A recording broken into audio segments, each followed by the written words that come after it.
guys, and welcome back to my channel. My name's Rebecca. If you haven't been here before, welcome. So today's video is all about Hulu's Only Murders in the Building, episode 10, the finale. So just to be clear, just to say it, if you haven't watched up until season 2, episode 10 of Hulu's Only Murders in the Building, then do not watch this video because we are going to be talking about episode 10 and episodes prior and kind of doing a review of who the murderer is / was, and whether or not I enjoyed this season, what my predictions are for season 3, and whether I think the murder makes sense. So yeah, if you like this video, make sure to hit that like button and subscribe. I'm trying to hit 1,000 subscribers and we are 3/4 of the way there, so that's absolutely amazing. Thank you to everyone who's already subscribed, and you definitely want to subscribe and get in on the action before season 3 because I will be doing these exact same videos for season 3 as well, so get excited. And with all that out of the way, let's get into episode 10. So usually with episodes like this, I go through scene by scene and discuss the different clues that have popped up throughout the episode, but this video is going to be a little bit different because I'm assuming you've all already seen the episode and there weren't a ton of clues because it was really just like calling out who the murderer was. So obviously we all know now that the murderer was Poppy / Becky Butler, and that the whole idea is that Becky went missing because she didn't like her life back in Oklahoma. She decided that her own story of going missing would make a great podcast, and so she went to Cinda Canning looking for a job and pitching the idea as a new podcast story for Cinda, marketing the name All Is Not Okay in Oklahoma. She was hoping that with that success, she could kind of be brought under Cinda's wing and hopefully eventually make her own podcast. Just seems like she was very willing to deceive everyone, considering Cinda didn't know that she was really Becky Butler and had Krebs help her plant evidence based on their romantic relationship that they were in. And so yeah, we kind of see this falling into place. There's a couple of things I want to say. First of all, I really enjoyed the twist of Poppy being Becky Butler and the whole idea that the Becky Butler twist is solved in season 2, because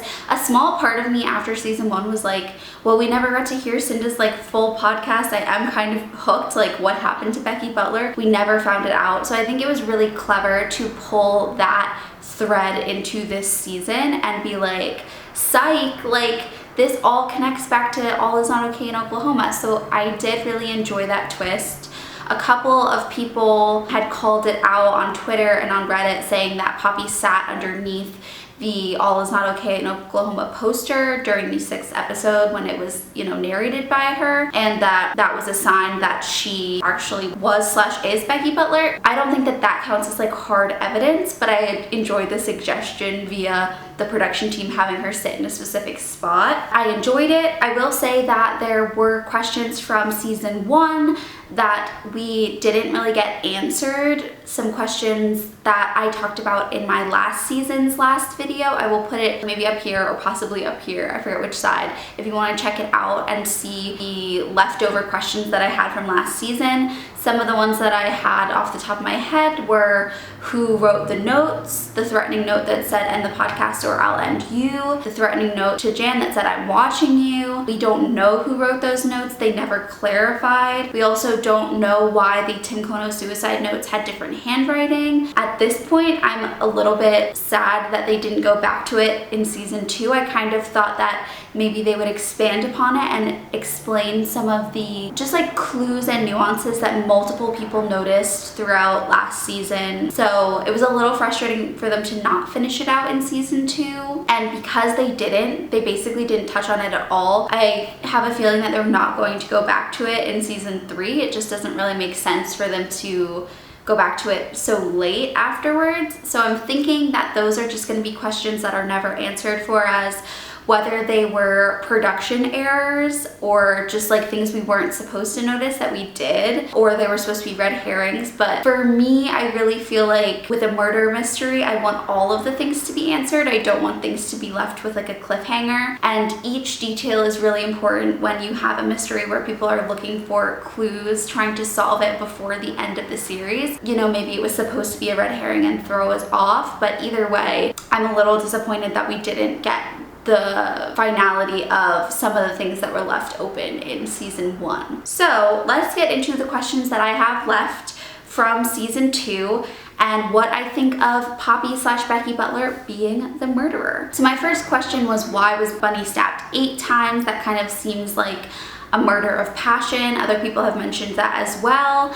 And we never really get an explanation of the number 8, other than I've seen people doing like number theory and saying that with the number 8 and various other numbers, somehow it alluded to Becky Butler being the murderer this season. I am not a mathematician. I did not deep dive into the numbers. I just thought that maybe the number 8 would have a more passive meaning, like we know who the killer is by episode 8, or they live on the 8th floor, that kind of thing. But that did not come true. But they do mention the number 8 a lot throughout this season, so just curious what people think about that. We also have to ask ourselves how Bunny got into Mabel's apartment. They do have Mabel say that Poppy forced Bunny into Mabel's apartment, I guess at knife point, but they don't explain whether she went through the passages, whether she had a key to Mabel's apartment, whether the door was left unlocked. Like, we don't know how she got from point A to point B. They just don't explain it.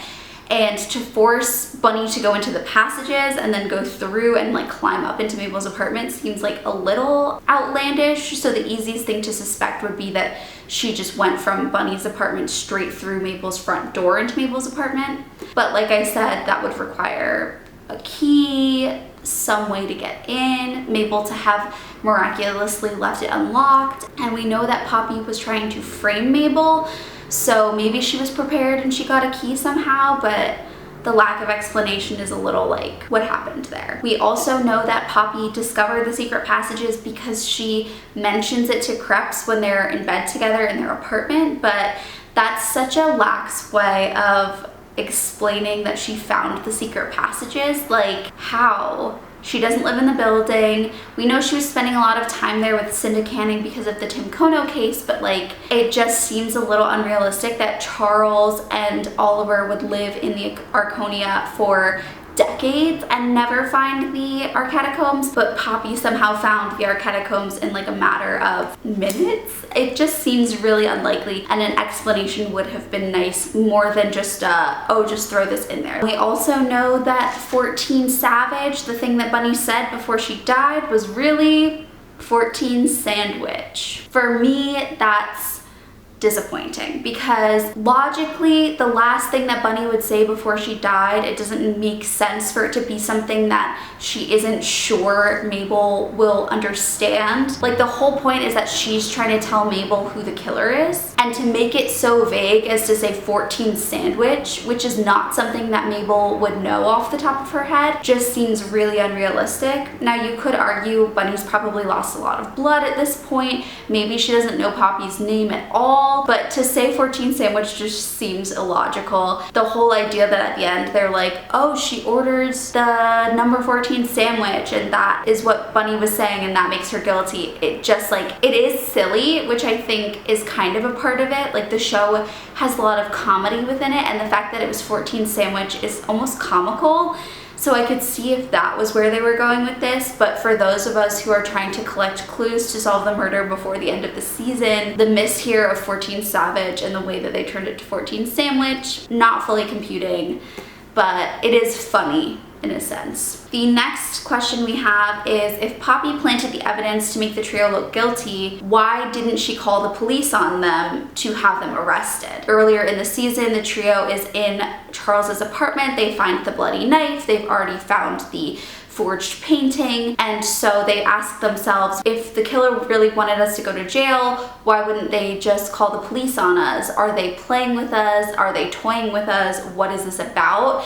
And I still have that same question. If Poppy / Becky Butler's goal was to frame the trio and have them go to jail, removing their podcast from being competition from any podcast that she might create in the future, as well as getting rid of them pursuing her as the murderer, why wouldn't she call the police and be like an anonymous tip saying that they're the murderers and they have evidence from the case? It just doesn't really make sense that that would go unsaid. We also know that Poppy was wearing elbow-length gloves when she was committing the bunny murder, because we see her wearing them multiple times throughout the season. So how is it that she got blood on these like matches that she picked up from the Pickle Diner? That doesn't make a lot of sense. And it's also like never explained why she even bothered to pick up the matches. It would be one thing if they showed that she was a smoker or something, but there's not any logical explanation for why she would lean over and grab a pack of matches. Maybe it was for crepes. It's not illogical to assume that the murderer would leave behind a clue, like drop something.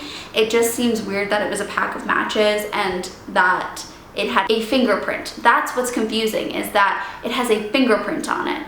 Why would she be wearing these elbow-length gloves only to take them off, stain this matchbook with Bunny's blood, and then get her fingerprint on it? She's wearing elbow-length gloves, like she was clearly planning this out. It just seems messy. We also hear Poppy say that she texted the trio to get out of the building, only to have Mabel appear in the apartment to like pick up more booze. And so why, if she's framing them, would she text them to get out of the building? She kind of said it as if she was trying to protect them, but we already know that she stole a knife from Oliver's apartment to use to murder Bunny, to frame him, that she put the painting in Charles's apartment afterwards, that she used a knitting needle, that she committed the crime in Mabel's apartment and did it intentionally because she brought Bunny from Bunny's apartment to Mabel's apartment. So clearly she's been planning this for weeks, if not months, on how to frame the trio. So why would it matter if they were there or not? In fact, texting them get out of the building could possibly give them an alibi. She tell them to leave the building completely? I don't know, it just seems a little strange. We also see during like Bunny Folger's last day that when Bunny answers the door, she says like, "What the beep do you want?" Logically, that makes us think that Bunny recognized the person and was like, "What do you want?" Because if I answered the door and there was a masked person at my door, I wouldn't say, "What do you want?" I would be like, "Ah, scary." So it makes us assume / think that Poppy showed up not wearing a mask. Like, if Bunny was able to recognize her murderer and say, "What do you want?" It just doesn't seem likely that Bunny would be approached by a masked figure at her own apartment and then be like, "What do you want?" The idea that Poppy didn't have her mask on to attack Bunny and then put it on afterwards, it just doesn't really make sense. So the real question, after all of these loose ends, is did I like this season? Do I think that Poppy / Becky Butler is a good chosen murderer? And my answer is sort of. I always enjoy watching the show. I enjoyed last season a lot. I enjoyed this season. So I will continue to watch the show as long as they create it because I really enjoy watching it. Do I think that this season was as fair as last season when it came to like trying to guess who the murderer is? No, I don't. I think that if you're going to try and create a TV show or a movie where the audience is supposed to guess who the murderer is before the end, then the clues need to be a little bit more like solid evidence and there needs to be less red herrings. I don't think that it's the best in terms of like being able to guess who the murderer is before the end of the season, but in terms of just general enjoyment, enjoying the show, I did enjoy it. I loved the Becky Butler twist and the fact that they brought that thread along from last season. I love the characters and the arcs that they go through, the way that they have developed, specifically Oliver from last season to this season and his relationship with his son, but also Charles and his relationship with his father, Mabel and like her relationship with the trio, just the way that they've all grown, even like Theo and Teddy Demas, the cast of characters, Howard and this new character Jonathan, Ursula, Leonora Folger who ended up being Rose Cooper, all very lovable characters, a lot of fun. I will say I don't know if Poppy as the murderer fully makes sense. I already told you the loose ends that I just talked about, so you can decide for yourself if the loose ends make it so that Poppy being the murderer really just doesn't make sense, or whether you think like, nah, with a little bit of movie magic, it does make sense, you know, nothing's perfect. I think it's really up to you. Poppy as the murderer, I think it was a good twist. I just think I wish that there had been more solid clues. Like, why mention the son of Sam Killer if it's not going to have to do with like a certain number of killings and the Son of Sam game. Like the fact that Alice was the Son of Sam kind of had no meaning at all. Yeah, that's like all I have to say about this season. Like I said, I enjoyed it. Wasn't the perfect murder mystery in my opinion, but I always love watching the series. Now, as for theories for season 3, we don't have a ton to go off of. We have the character Ben, who is new on stage, seemingly coming out to perform for Oliver's show, which he seems to have been chosen to direct. We have Charles, who seems to be acting in the same show. We can tell that Ben and Charles have some bad blood. Charles says, "Stay away from her, be smart. I know what you did." And Ben seems pretty frightened by this. So we're wondering, what did Ben do? Who is the she that Charles is saying he should stay away from? Immediately you think, is it Lucy? Is it Mabel? But at this point we don't know. It could be Joy. Is that her name? Joy or Joyce? It could be Alice. It could be anyone. Like, we have literally no idea. We also know that the murder seems to take place on the stage right in front of them. Ben is coming out to get onto stage and he's already coughing. There is some smoke and fog going around, so I've already seen some Redditors create theories that maybe he inhaled something that was toxic and that's how he died, but there are other people walking around on stage, and if they're not all dropping dead, then it makes it seem like maybe that wasn't the cause. I also looked up what it means to have like blood coming out of your mouth, and it often means that you had some sort of internal bleeding, like your lung collapsing or something along those lines. So maybe he did ingest something bad, or maybe he was stabbed somehow. But also, it's just a way in Hollywood for them to let the audience know that someone has died. So it could be that the blood on the mouth is just to represent that he is dying / dead and doesn't actually have anything to do with how he was murdered. All I can say is I'm definitely interested to see where next season goes. I'm excited.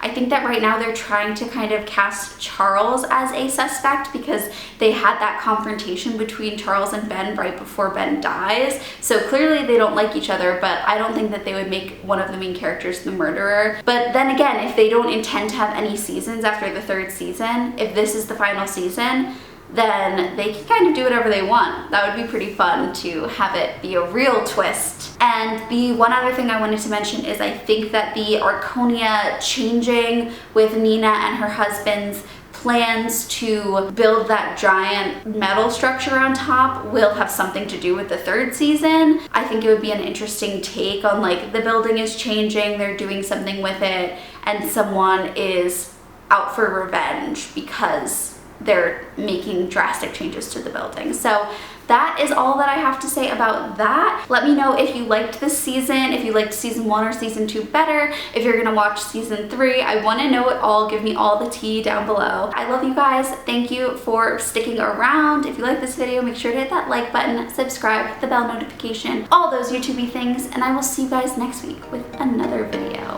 Bye!